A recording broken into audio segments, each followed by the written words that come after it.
Bonjour à tous, je suis David Leclerc, votre analyste pour belgiainvestor.be. Voici la mise à jour en vidéo de mon avis concernant l'euro-dollar.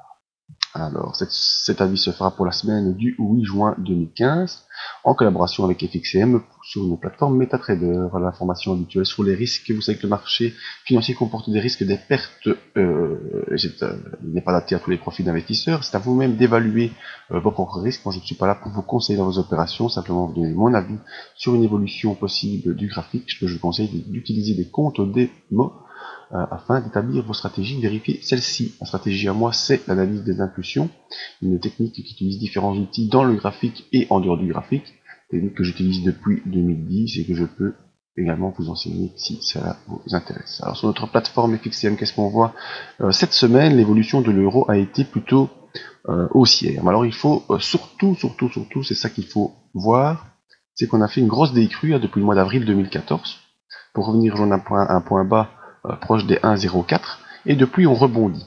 On le voit bien, on peut facilement le matérialiser par des obliques. Voilà. On peut même en tracer une ici qui n'est pas très, pour l'instant pas très.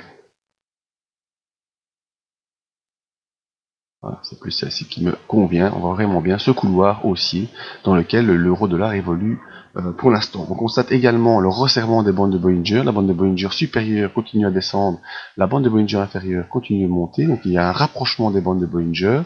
Autre chose très importante qu'on n'avait plus eu depuis des mois, c'est le croisement haussier de la M7 sur la M20 et donc une possibilité de poursuite de la remontée de l'euro pour l'instant. Niveau très important sur le niveau, au niveau hebdomadaire, on s'en rend bien compte, c'est cette zone ici, la zone des 1,14 qui avait été déjà jouée début de l'année. On est revenu dessus courant du mois de mai après avoir été juste après on a été violemment rejeté il y a 3 semaines.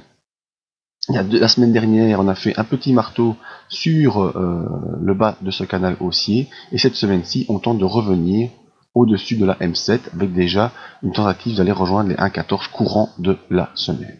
Donc voilà, on voit bien l'euro-dollar dans ce couloir haussier pour l'instant.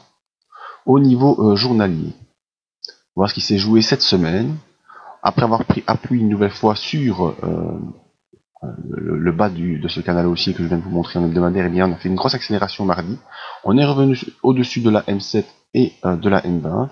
On a confirmé mercredi par une nouvelle hausse au-dessus de la M20. Ensuite, jeudi, on a tenté d'aller chercher les 1,14, mais on a été rejeté. Et vendredi, on vient terminer au niveau du potentiel croisement haussier entre M7 et M20 sur une zone support assez importante qui est ici.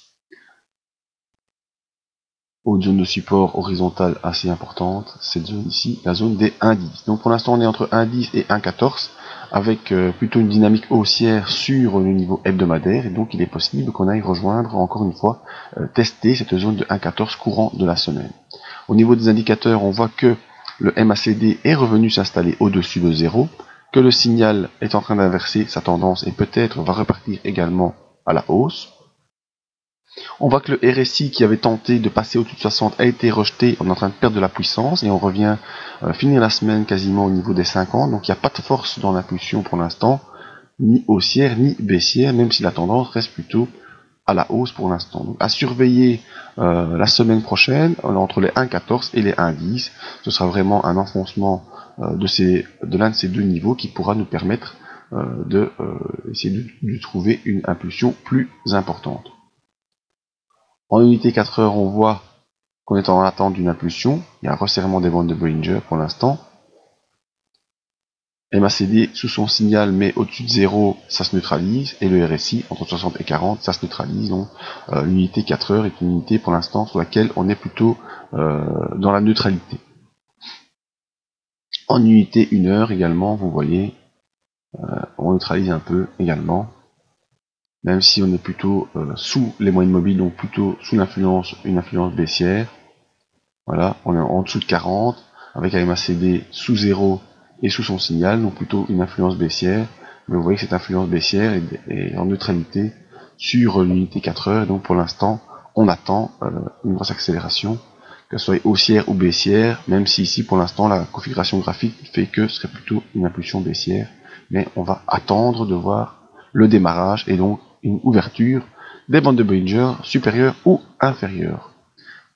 Si vous voulez plus de détails sur cette analyse, mais également voir comment ça pourrait se passer courant de journée la semaine prochaine, eh bien, je vous invite à soit me contacter ici, mais le plus important, pour voir la suite de cette analyse, et on fera une analyse du marché en direct courant de la semaine, il faut vous inscrire à la mailing list pour recevoir dans votre boîte mail toutes les analyses, tous les avis qui sont réalisés, également pouvoir faire vos demandes d'analyse, c'est complètement gratuit, pour une analyse en tout cas, et voir quand est-ce qu'on pourra faire notre analyse marché en direct courant de la semaine.